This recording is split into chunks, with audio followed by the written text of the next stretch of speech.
Hollie's Hotspurs, welcome back. Talking Tottenham every week, no better place to be sat. If it's a win, lose, draw, we'll be here for a chat. Best believe we tackle topics like Romero in the back. Young Min Son, what can go wrong when he's on form? It's a dream come true, so sit back, relax and vibe with us. Special guests every time here to discuss. Bring your passion, come along for the ride and...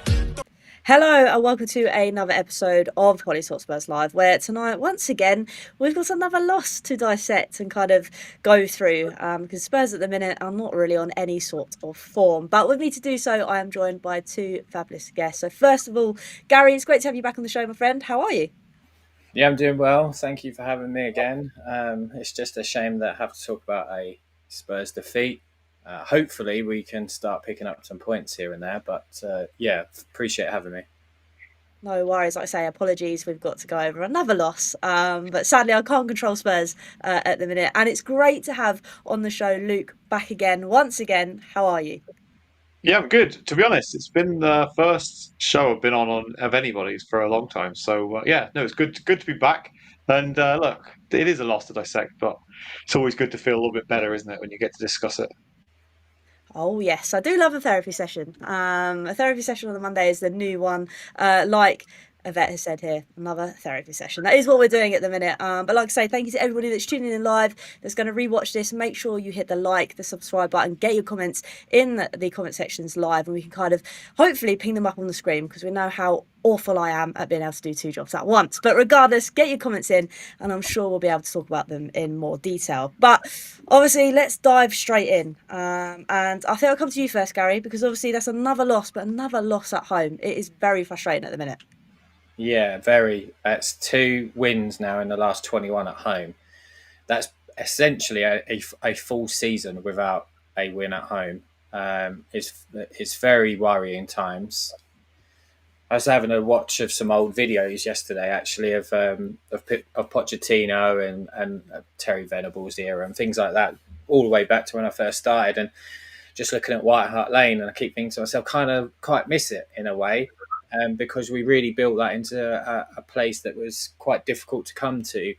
However, the Tottenham Hotspur Stadium is the gift that keeps on giving. If you turn up to our stadium, we're probably going to give you a gift, and if you're lucky, as in on Saturday, we'll give you 2 gifts as well. So it's Christmas for away sides that every time they come to our stadium, and it's slightly concerning because I'm not too sure what the answers are at the moment. I spend a lot of the time on the way home on Saturday night. It takes me about an hour and a half on a good day, trying to think of some excuses, and I'm starting to run out of them now, unfortunately.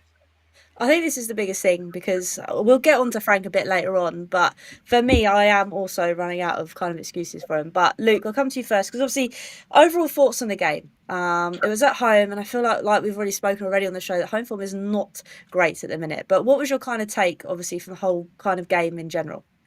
Yeah, I mean, it's difficult to do, right? But imagine we could just forget about the first 5 or 6 minutes. We didn't even, even after that, following on from that, we still didn't really seem to have anything until probably 70, 80 minutes. Even at that point, it was probably 50% of where you would expect, Spurs to be at home. So even if you tried to forget the absolute calamitous, first 5, 10 minutes of the game, the rest of it still wasn't any better. And we will, I know you said we'll talk about Frank, right? But one of the biggest things that people talked about Thomas Frank was he was I used to hear the phrase master tactician, was what everybody would talk about with him. But I feel no different to I did, under Ange Postecoglou. I don't feel any different to there is any real plan in what's going. To be honest, people that know me understand that,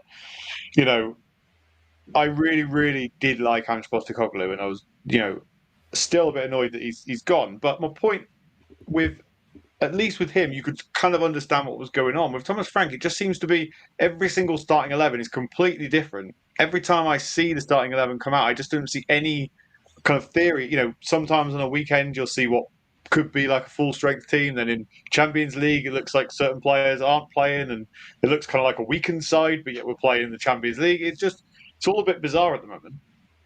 No, and I think you've hit the nail on the head, and I think that kind of goes into nicely, because Gary, that starting 11, I don't know what Xavi's got to do. And I know that he's come out recently. I think I saw a quote on Twitter about saying, oh, you need to give players a chance, a bit of time. But he can't do anything when he's on the bench, can he, Gary, without starting Xavi?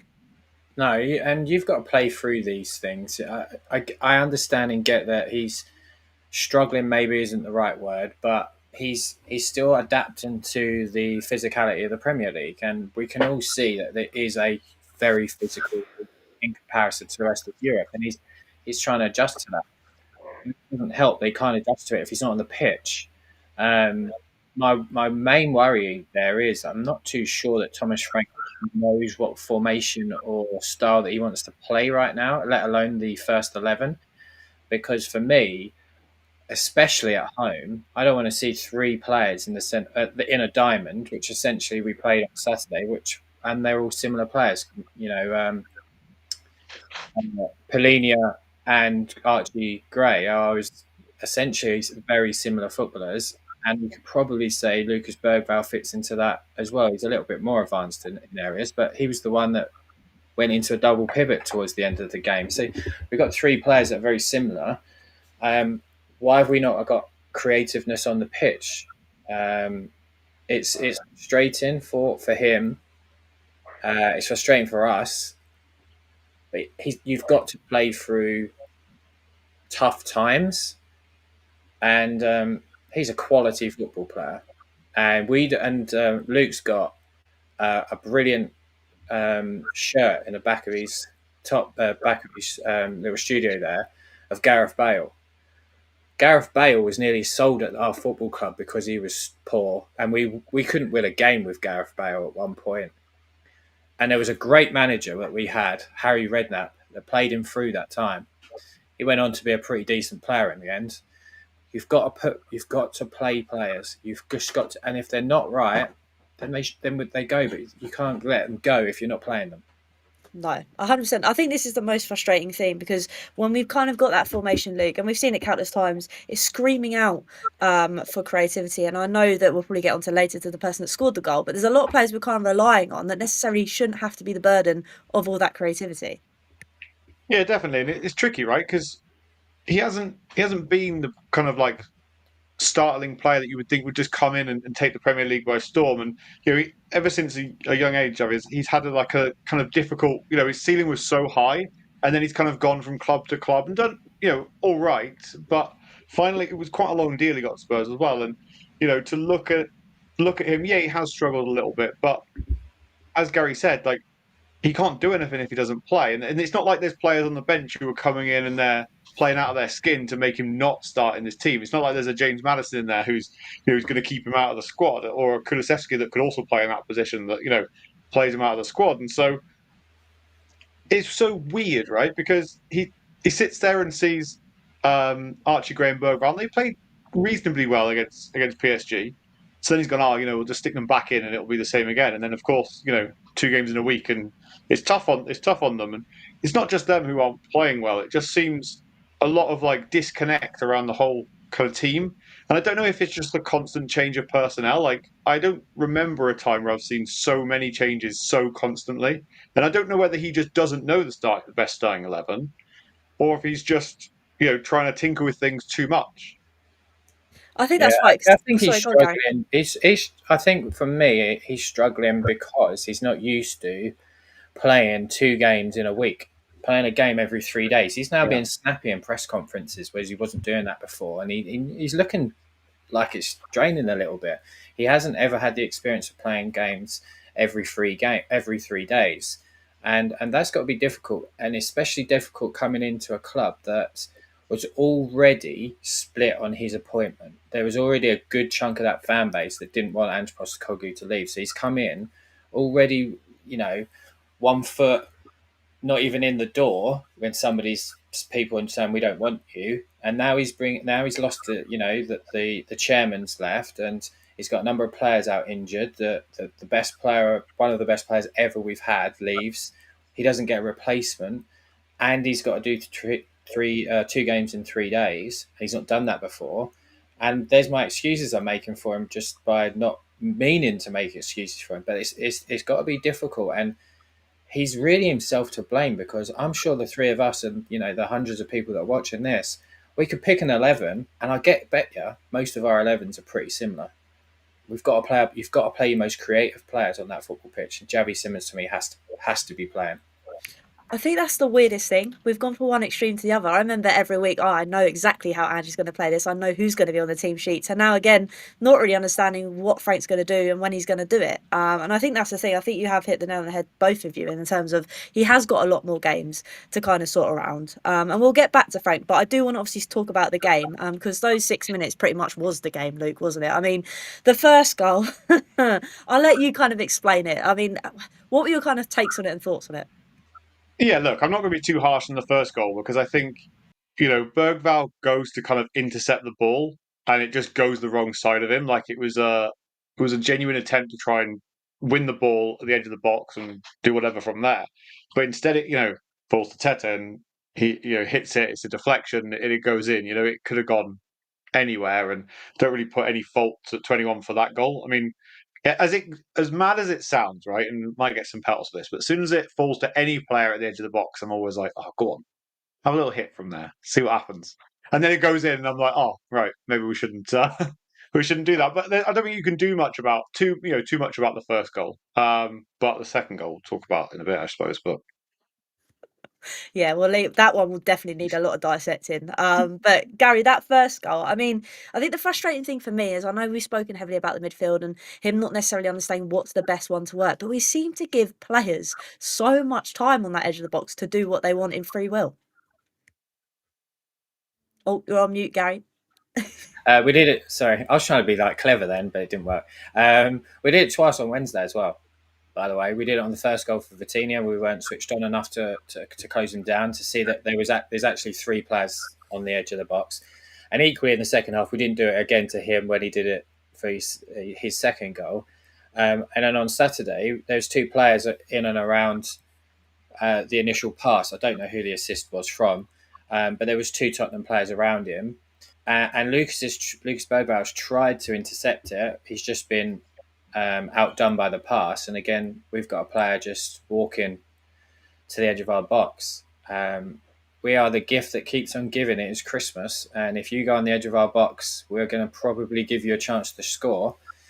And we did it again. That's 13 goals in 4 games, I think it is. And I would say on Wednesday against PSG, all five of them are preventable. They're all our errors. And we added another 2 on Saturday because they're all our errors as well. Because I'm not being disrespectful, but Fulham are a poor football side. They did nothing really. We gave them that game. And I think that's the biggest thing. I think that is my biggest frustration. And I feel like we've done it a lot of our times to ourselves. We do shoot ourselves in the foot. And talking about players that kind of have done that is obviously leading on to Vicario. Now, it is a big point, Luke, because I think lots of fans have been frustrated, but then you look on hindsight, you think he has made a lot of saves for us, but you can't be doing things like that. It's just mad. yeah, definitely. When we first got Vicario, and I'm not for one calling for him to be sold or anything mad like that, right? I do think that Kinski is a decent goalkeeper, and I think that potentially there could be talks of dropping him for a game to see kind of how he reacts to that Vicario. But when we first signed him, one of the first things I talked about was I didn't really like how dramatic he was. So it always seems to be a fingertip touch here or coming out and punching there rather than just claiming the ball and making a sensible save.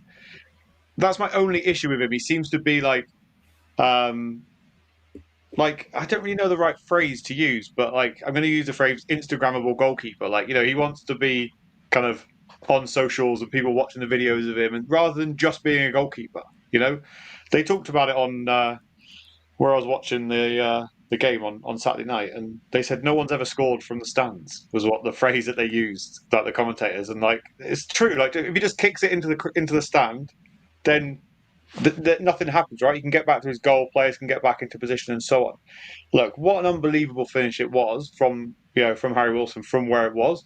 But the goalkeeper just needs to feel like he needs to get himself involved in things he doesn't need to get involved in. Just be a goalkeeper, just clear it out. Don't just pass it out so they can do a quick throw. You've got to kick it into the stands, but just get rid of the ball. Start again, and I don't know. there's something about Vicario that side of his game, I think, really needs to change, because it seems like he always wants to be centre of attention. And you saw some of the saves that he made in the Champions League and against Monaco, wasn't it? He made an unbelievable amount of saves, but when it comes to little things like that, he's not been good at playing the ball out with his feet at all since he's been at Spurs. And so just do the things you can do well and don't do the things that you can't do. I think that's spot on, and I think that's the thing as well, because moments after that, Gary, you kind of see him then having a go at players, and I'm like, but mate, it was your fault that you were out there. You didn't need to be out there. No, he didn't need to be there at all. I've got a couple of screenshots that I'd put on my show earlier. He's the Raul Jimenez is 5 or 6 yards from the 18-yard box, and Vicario is on the edge of the 18-yard box. Raul Jimenez has a Spurs defender. I think it's Udogi, literally with him. Doesn't need to even have come out that far. Great, you won the ball. You're a yard away from the touchline. You're taught this as a 10-year-old, probably even younger than that. I taught, if in trouble, kick it out. That was always the saying as children. If in trouble, kick it out. Or if in doubt, kick it out. There was two. I don't think they did that in Italy. But the worry in there is that he's gone with his weaker foot as well to try and keep it in.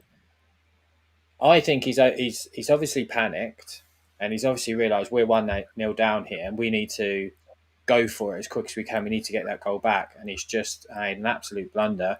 But equally, Pedro Porro, if you watch the goal back, he's starting to go back onto the line. He identifies there's an issue, but then when Vicario wins the ball, he stops and then moves back out into position, and he probably doesn't expect the goalkeeper to do what he's done, and then it's just, I can't understand what goes through his mind sometimes. But I'm very much of not the opinion that he needs to leave or be sold or dropped or anything like that.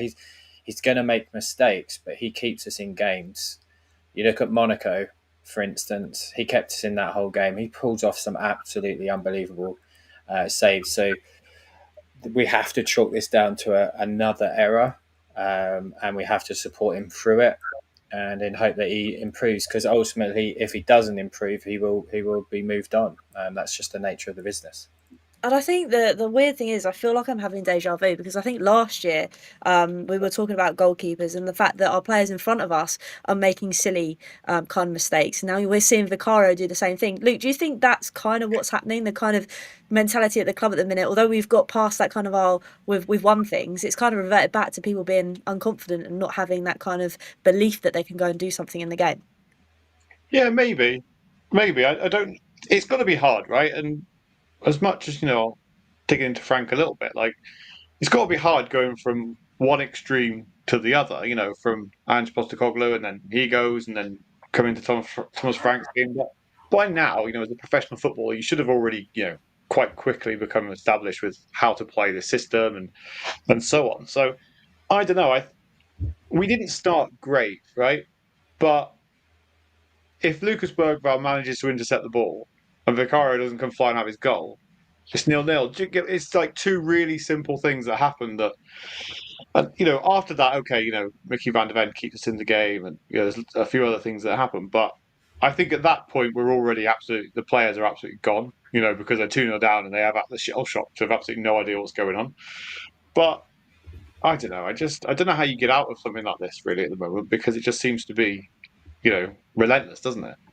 It is literally one after the other, and I think that's the thing. It's 6 minutes as well, which is ridiculous. And then that kind of moves on to the kind of then the whole thought of the game in terms of obviously the atmosphere within the ground. We've then got obviously players coming out and saying we're all sticking in solidarity. I mean, for you, Gary, without getting too deep into it, but I feel like it's something we need to talk about. For me personally, if my team's not performing very well, yes, I'm going to get frustrated, but I don't know if I'm in the ilk of pooing a player every time they take a touch, because I imagine that is kind of what happened at the weekend. I mean, I was at the game. I didn't boo him personally. It didn't even come into my mind to boo him when he took a touch, and then I noticed the booing. I didn't really register much with me, if I'm honest. I was more annoyed with what happened. Probably after 10 minutes, I said to my brother, I wouldn't mind going home, to be honest. This is terrible. But I said it takes us so long. Well, it takes us 90 minutes to get here, but I want to go home. Because I just didn't see us coming back. I looked at the way we lined up, but I don't agree with booing him. He's made a mistake. We've got to support him through it. We saw how it affected Davinson Sanchez. Davinson Sanchez never recovered from that, and ultimately had to leave the football club because his confidence was shot. I think Vicario potentially could deal with it. I do, however, feel as a fan base we need somebody as our pantomime villain, and that pantomime villain has left the football club because Daniel Levy's face would have been put up on that screen and we could have booed him. That's what I think would have happened traditionally. We're just a fan base that seems to want to show our frustrations very quickly, and then when we think about it, go, "Oh shit, that's probably a bit wrong of me to have done that." Because I did a 3 hours with Chris Cowling yesterday on his show, and there was a number of people that said, "Oh yeah, I did boo, but I kind of feel bad for doing that now." It's a reactionary thing. It's a frustration, and I hope it doesn't affect him. I think he seems a very strong mentality, so I hope that it doesn't affect him because it will ultimately cost us more going forward. Yeah, and I think that's the thing. I think you hit the nail on the head because I am probably one of those people that would have ideally thought of Daniel Levy as the pantomime villain, and I probably would have been kind of putting my hate towards him. But we don't really have that at the moment, and I think that is also a frustrating thing. I mean, for you, Luke, I mean, Gary made a great comparison with Davison Sanchez. It's not right to obviously boo our own players, but I do kind of get the sentiment maybe after a game if you're frustrated, the amount of money we kind of spend as fans to go watch this and for it not to be clicking the way we thought it would have been clicking at this point, it is going to be frustrating. Yeah, look, I have no problem with half time being annoyed when the whistle goes and booing in general, right? Because you're not happy with the performance. They need to understand as a collective that what they're doing is not acceptable.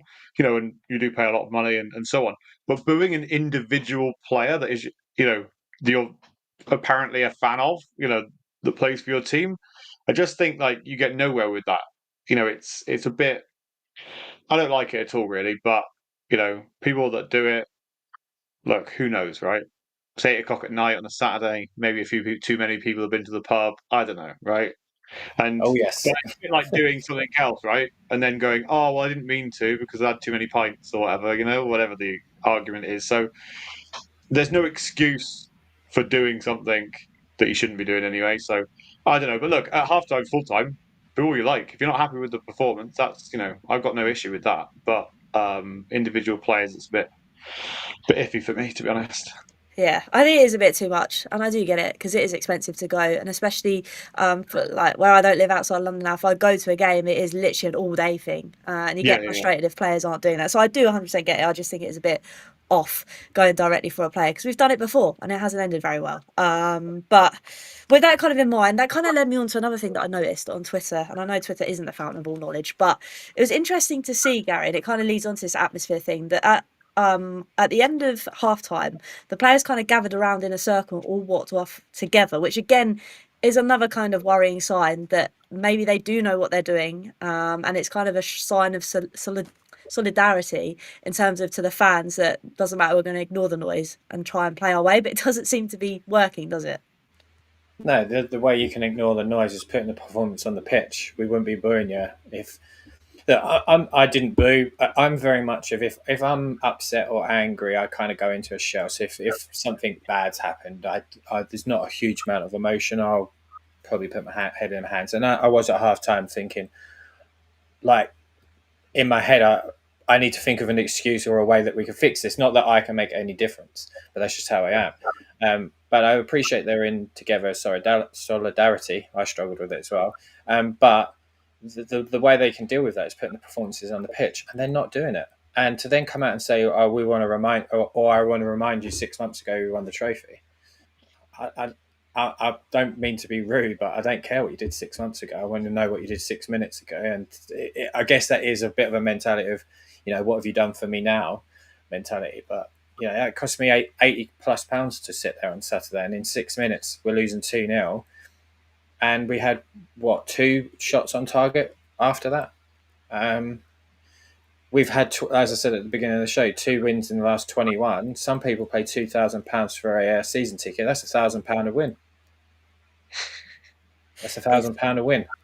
it's mental, and I think that's the biggest thing for me as well. Like the players know not to go for the fans, Luke, and I know it. I know it's a select few people that are feeling that way, and it does speak volumes to the players. But it is like Gary said, like you've said. At the end of the day, we're paying money. You need to put performance in at home. Like it's not that hard.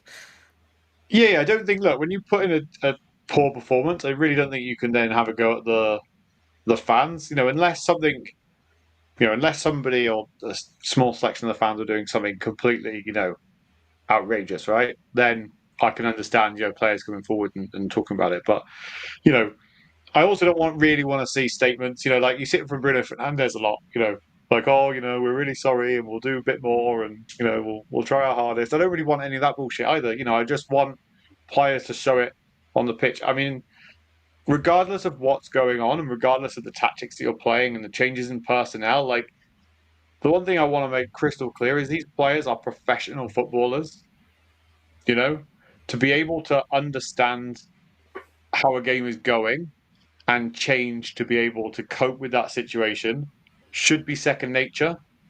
And we're talking, hundreds of thousands of, even millions of pounds a year these players are on, and they just don't seem to be able to adapt. So it is, I think, frustration is allowed, but for players to be annoyed at the fans, well, like, change it on the pitch then. I don't think anyone should be on social media. I don't think Yeah. any of them should be on Instagram. It's nice to see them sometimes post a photo after a win, and it is. But I don't think they should even be on it. But then you don't even know if they're the ones posting it. It could be their social They're media not. They're team, not. right? So if I ever see like even James Madison like post on Twitter or whatever, half the time I'm not asked because I'm like it's probably just his PA or social media Yeah. team or somebody that does it for him anyway. Yeah, I don't think they should be on. I think it adds fuel to a fire that doesn't need to be there. Sometimes it could be a little bit patronising. You keep telling me you're going to, together again, and we're going to do this, we're going to do it, and it doesn't seem to change. So, yeah, I'm not a big fan of it on there. I just want to see the results on the football pitch, and we pay good money to see it. Doesn't mean we can abuse you, certainly not. But you should be the togetherness shouldn't even be questioned. That should just be a given. You're at work. You might not like your colleague, but I guarantee you'll back them if somebody else comes for them. And I certainly have. I couldn't stand a person I worked with. And I made a set. He was getting. Someone was coming for him once. I said, "You're a dick, but you're my dick." And he was like, "What?" I said, "Well, think about it. I don't like you, but I'm going to protect you because you're in my team." And he was like, "Oh, but that's a given, right? You look Yeah, of after course. you, right?" And that's what it should be like in that football team. I don't need you to keep telling me like we're together and we're going to results. Just give us the results. And I think that's the biggest thing. And I think that is what is tearing our fan base apart, because you hear one thing from players and manager and you get the complete opposite. And then we spend, and yes, we all do these shows because we need to talk about it to get it off our chests. But imagine that all the time of us all talking about it. And these players know that. So just turn up on the pitch. That's all we're asking. Actually give us a bit of fight. I mean, to spin things on its head and talk a bit about positivity, Luke, I'll come to you because for me, Kudus has been a very shining light this season, and he deserved that goal against Fulham. It was a something or nothing, obviously, because we then went on to lose the game. But it's nice to see a creative outlet like Kudus. Yeah, do you know what? And when we were, paying the money, what was it, roughly like 50 million, something along those lines, right? For Kudus. I was for one that suggested it really wasn't. I didn't think it was good money, right? I didn't think that he was really worth that money. I think roughly last season, I think he scored about 3 goals, maybe. I think he's already got that already this season. He's been decent. He has been decent. It's hard, right? Because he doesn't have, in my eyes, from what I can think of off the top of my head, too much competition on that side, right? So he's pretty much guaranteed that spot. I mean, once Decky's back, and he can play either there or in the 10, once we see a bit more competition, you might see even more from him, right?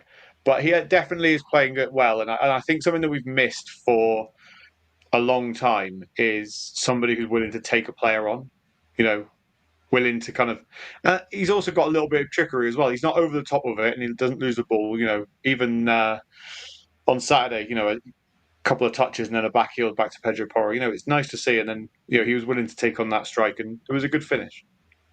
No, it was a good finish. And I think that's the thing for me. And I know I mentioned earlier, Gary, that we do put a lot of onus on him to go and do something because we are so uncreative anywhere else. But for you, like, that is a big positive to have him at the Yeah, club. no, he definitely was. I thought he struggled a little bit in the first half. I think there was an imbalance issue. He was kind of asked to play as a 10 but shift out to the right, and it was a little bit difficult to understand what was going on. And then it became quite clear that we were just playing to the right hand side. We wasn't even attempting to go much down the left hand side. To be fair, we ran him into the ground towards the end of the game. He was struggling to stand at some points, and I thought he's going to come off in a minute. And he has been a shining light for us in a relatively up and down start to a season. I'm really pleased that we have him. I think if we could get another player like him that could play on the left hand side, I wouldn't be opposed to seeing him on the left hand side because he is obviously left footed. But maybe Kulusevski could, they could interchange right and left. But I'm very happy that he's at the football club. He does.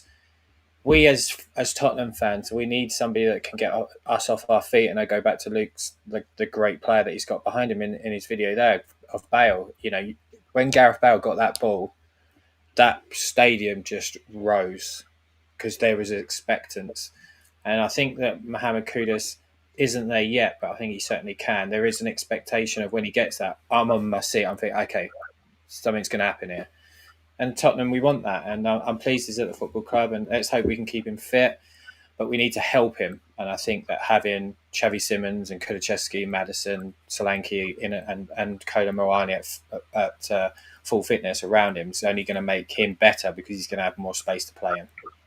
And that's the thing as well. I think because we all know what he's going to do when he's got the ball, we all get excited, and that's the thing. We don't really have another player really in the team that can do that. Maybe Wilson Odobert to a stretch, but again, he's quite young and still developing in this game. But you mentioned another player there, Gary, which was Kolo Muani. Now, Luke, I think he is slowly finding himself a bit more. I know he had a chance at the weekend. I think it was 2 chances actually at the weekend. But for you as well, just to try and be a little bit more positive, what have you made of Kolo? Yeah, do you know what? He's been a strange player because, like, I think the first thing that happened to him when he first played for us was he got a yellow card pretty much immediately, and then he seems to have picked up quite a few yellow cards, which I don't mind, But he's slowly kind of come into it, and he's getting better with every game. Obviously, he scored twice the other night, and then even on Saturday, when he wins a tackle kind of inside the 6 to 18 yard box and then tries a little back heel and just misses from the left hand post, and it's just seeing that kind of ability and that willingness to try different things that really does excite you. And I think he definitely could get a lot better. Left hand side we are really, really struggling, and then when Solanke comes back, there's going to be three players that can then play up front, and could he then potentially play out wide on that left hand side? Because I don't see anybody really that I'm really that into that plays left hand side. I really dislike Tell, to be honest with you. I don't mind Odobert, but I haven't seen enough of him recently, and so we need to do something about it. So it's either you stick Richarlison out there, but he doesn't really get you off your seat. And he only plays when he really wants to. And so could you then stick Kolo Muani? But the issue then becomes is, then you are taking a player who's got form playing through the middle and then just pushing them out wide to add another player in. So, overall, I quite like him. That's the thing. We have got options. It's just whether Frank's going to kind of use them. That's the thing, because we never know what we're going to see at the minute. And that kind of brings us on, obviously, to looking ahead. Because obviously we have got some big games coming up. And to be honest with you, Gary, I think if Newcastle and Brentford do go badly, do you think Frank is potentially done and dusted out the door? Or do you think Spurs are going to give him time? If you'd have asked me a week ago, I'd have said, no, he's not going out the door. This next 2 months, I think, will determine whether he'll be at the football club. And I'm concerned because we need a reaction. Unfortunately, I thought that reaction was coming on Saturday against Fulham. I thought they were doing a perfect opportunity to get a much needed win at home, show a reaction from the Arsenal game, but continue some decent stuff against PSG, albeit we conceded 5 goals. And we didn't get it. It was even worse. So I am slightly concerned. Going to Newcastle is obviously traditionally just really difficult for us. We're both joint on the same points. So if we lose, we're going to drop down to 13th. Then if we lose again to Brentford, who are even above us, and Brentford are playing well, they're not going to want to roll over. They're going to want to put one on their old boss. And I think that's another difficult situation. We could find ourselves slipping slowly down to where we finished last season. It might be difficult for him. It's going to be some difficult conversations to have with the ownership group. Equally, the ownership group haven't helped him because when he came in, they said, we want to compete on all fronts. We want to compete on it for everything. That's why we've sacked the man that brought us a trophy. But he's not improved us. If they don't back him in January, it's the same ownership group we've had for 20 years anyway. That's just all talk. But I think if they don't back him, that's a big sign that this might not be a long-term thing for Thomas. As concerning and worrying as that is, because I really dislike the rinse and repeat that we keep doing every 12 to 18 months. It's not getting us anywhere. The alignment in the transfer windows between each manager doesn't help. Luke picked a good point there with Matty's Tell. We spent 40 million on him in the summer. Yeah. We spent 40 million on a potential player. Okay, no problem. Okay, that's fine. However, we didn't put him in our Champions League squad, and he's getting 2 or 3 minutes a game. So where's the alignment from our ownership and our director of football to our manager? And that's the problem we had after Pochettino went. Mourinho and Conte win our managers. We went and got them young players like Jed Spence that the manager didn't even want, was openly admitting publicly he doesn't want him at the football club.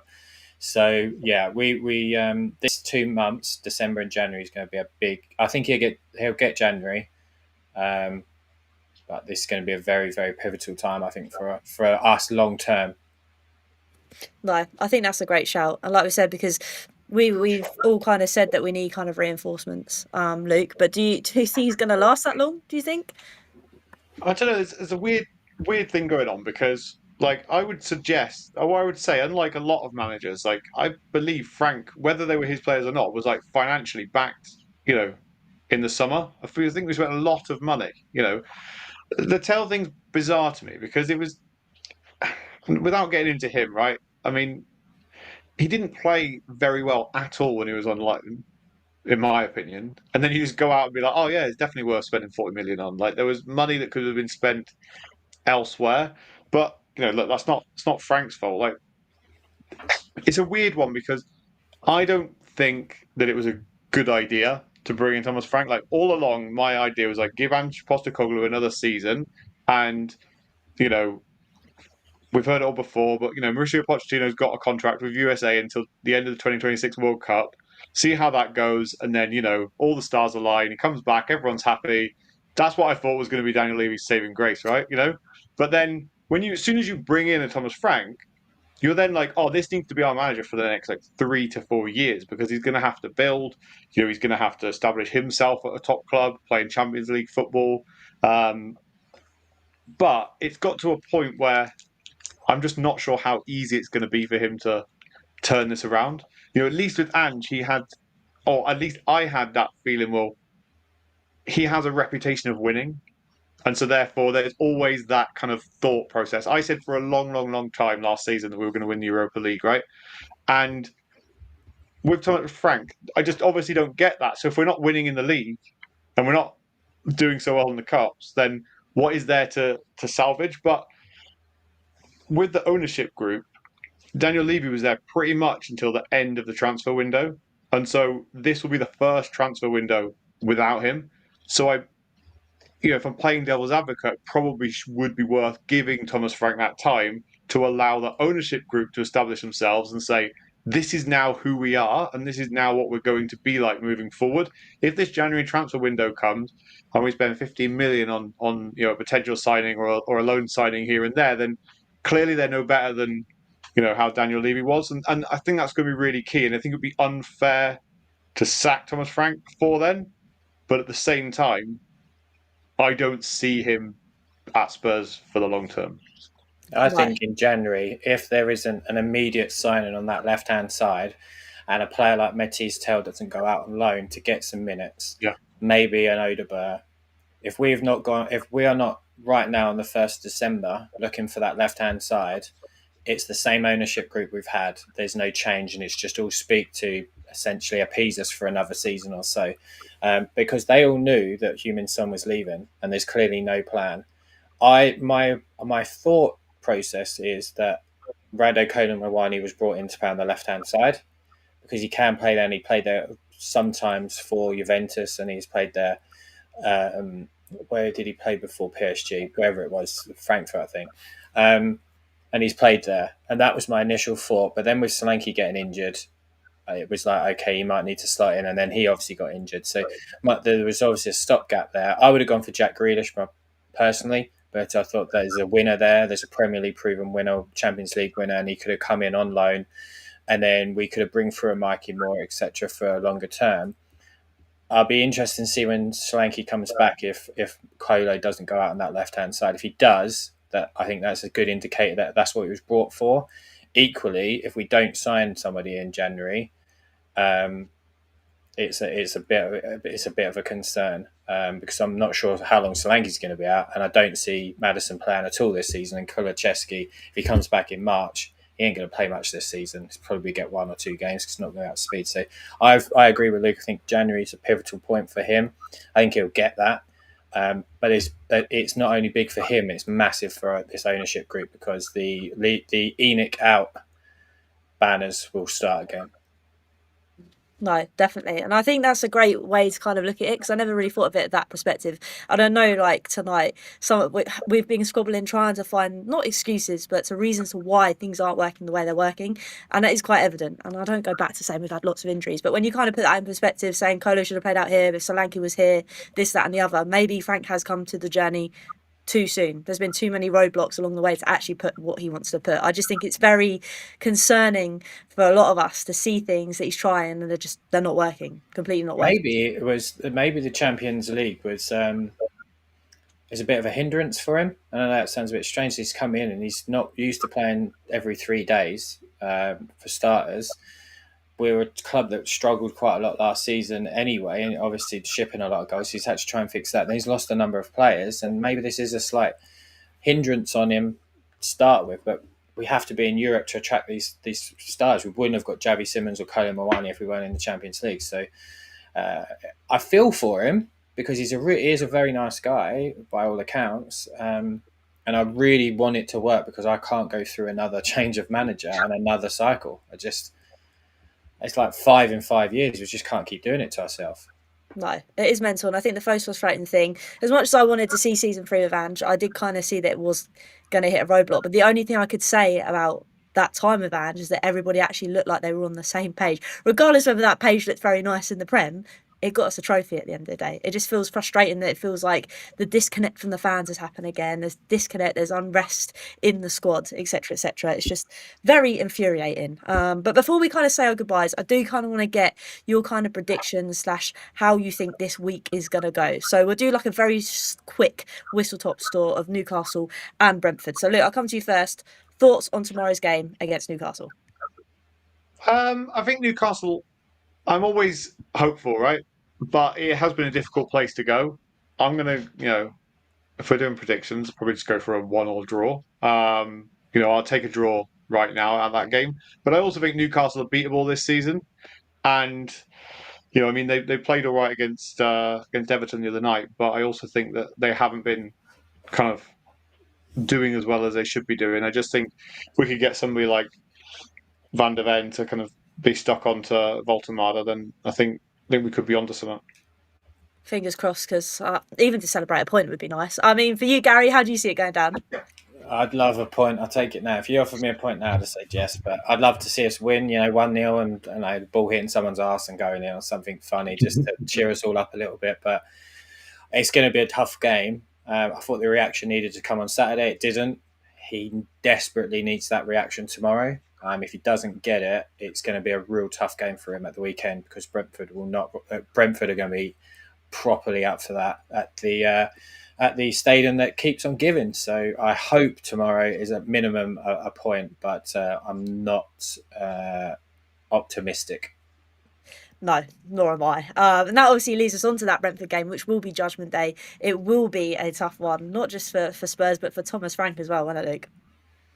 Yeah, and this will be kind of like what I would like to think would be the making of Thomas Frank, right? We've seen him in the North London derby, and reminds me of is it the Nuno game when we just seemed to have no midfield at one point? Anyway, reminds me of that. But look, that's the first test, failed. Second test, going back to face your old club, in a team that probably would want to come out and beat you. But look, I'll always back Spurs as best I can. I never ever predict us to lose, so I'll probably just go 2-1 Spurs. We'll take that. We'll take that. I mean, for you as well, Gary, like you said, you mentioned that it's going to be a tough one for Spurs because they are going to be right up for it. So how do you see this one going down? Yeah, I'd like a 2-1 as well. It's actually the first game I won't be at this season. So hopefully they win and it's me that's the jinx. And if it is, I'm quite happy to sit at home and continue to watch them on the telly and save me a few bob as well. It's going to be a tough game. And I hope the players react for him as much as for us. I'd like a 2-1. I'd love to see Xavi Simons come on, just start and score and really sort of show what he is. And hopefully 3 points for us because we're going to need it. These fixtures are coming thick and fast. Defo, and I am done with talking about how bad we are. I don't want to talk about any more silly mistakes next week. But no, like I say, it's been an amazing show tonight. It's always nice to talk about things when things go slightly wrong. So thank you very much for both of you. We'll go around the table and say our goodbyes. So first of all, Gary, thank you once again for joining us tonight. Where can everybody find you doing your thing? Thanks for having me. Main Twitter at Gary R. Ward. I started a TikTok just to try and beat my daughter on followers. If you want to go and follow me on there just to help me out, it's Project Spurs Pod.